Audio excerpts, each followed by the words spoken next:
Here we go with another look at Trauma versus the Naughty Dogs. Naughty Dogs on the left, Trauma on the right. Both teams with fast breaks. Another interesting field.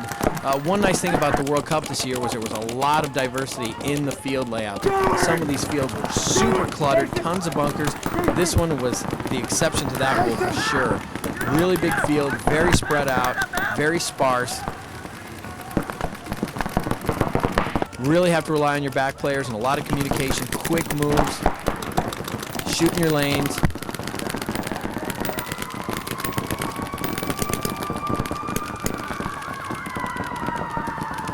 The dog player fills the hole in his bunker with a pod.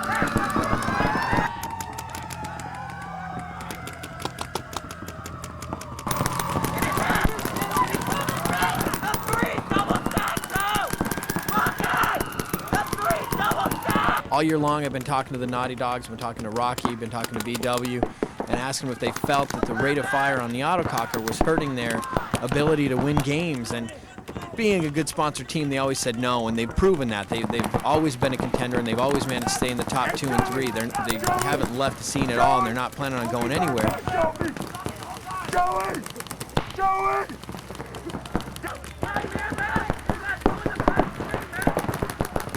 Next year, it looks like they're going to be shooting the electronic grip frames. They've got the accuracy, they've got the trajectory, and we'll see with that rate of fire if it makes a big difference. Some people say that that was what separated them from Trauma this year. That's what created the gap, was that lack of rate of fire. Trauma definitely has it with the Matrix. When you look at these guys player for player, they're both super stacked. They both got so much talent. So it's conceivable that it could be an equipment issue. Look at that paint flying through the air. That's amazing footage. So few bunkers. It's tough to even try to find anywhere to go. Shit, come on. Come on, OP. Come on, OP. Come on, OP. The dog snake guy talks a little smack to OP. The snake is a weird layout. It's not necessarily advantageous to try to bump into that little shorty until you take out that back right player, and even then you're really going to have to play tight and stay alive. That snake is a huge threat on this field. One of the only places where you have any free movement.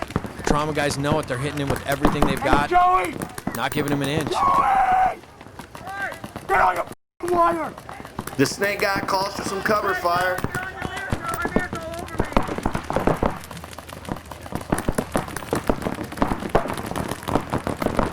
Finally a move from one of the Trauma guys. Still looking, still looking.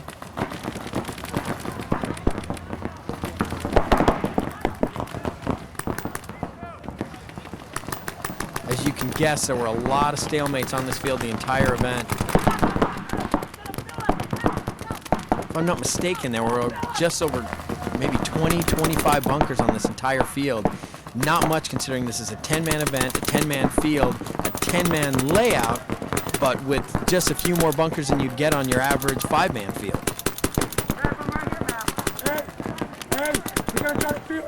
Makes it very, very challenging. Tough to make a push. Tough to play aggressive, and both these teams have very aggressive styles. Joey!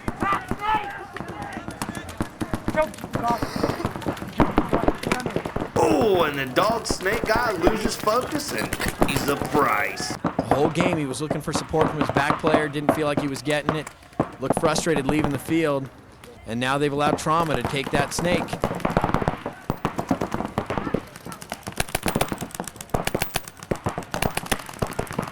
Hey, Rocky, your man's on me hard. Taking plenty of ground in that snake.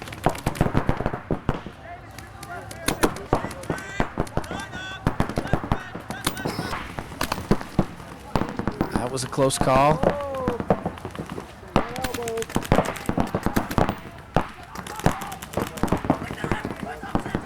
Knuckle! Our knuckle! Our knuckle! Rocky, our knuckle! Trauma's doubled up the snake. Dogs are going to have to keep a lot of guns on that snake to keep him in there. And that's what Trauma's hoping for. The more guns the dogs have on the snake, the fewer guns there are in the rest of the field.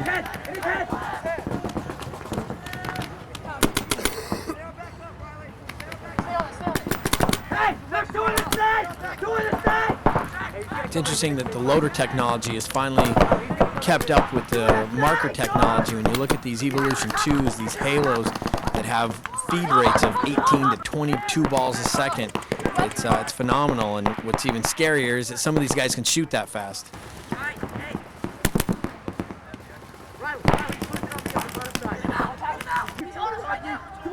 Trauma definitely looking to make the push. Rob Stottinger backing up his boys.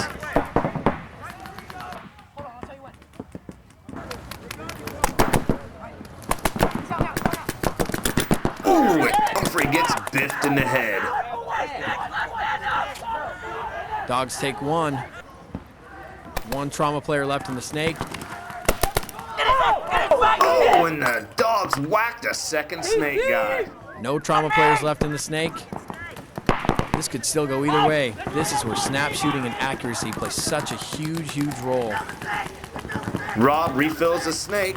Everyone understands the importance of that snake bunker, and they fill it right away. They jump right back in there. They know they've got to be there. They know that that's the only place to make that push from. They've just got to win the gunfights at this point.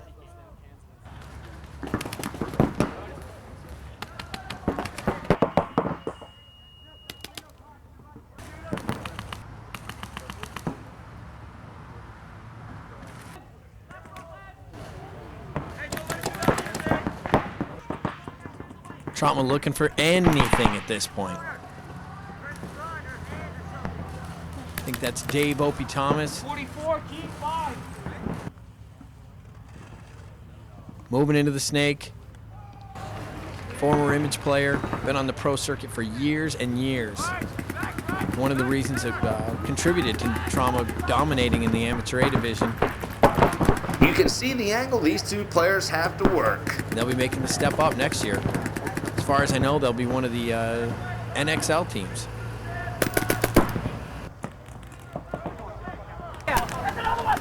Oh, and Trauma run up the middle. Huge bunker. Long run, he made it in there. Even though it was a mutual, he eliminated one key bunker, and that's what you got to do on this field. These two teams have fought back and forth all year long.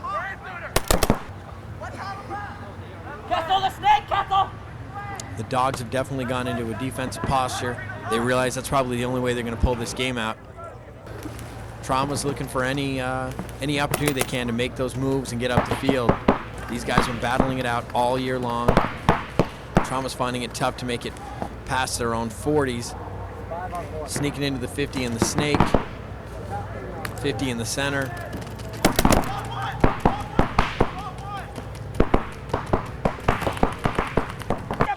And there goes another dog.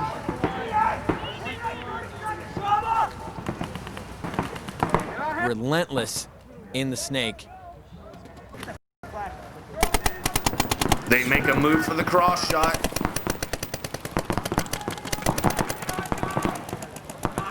Swarmed by Trauma. Not much of a chance there. A player gets called out of bounds. Time runs out on Trauma. Like I said, it's a stalemate field.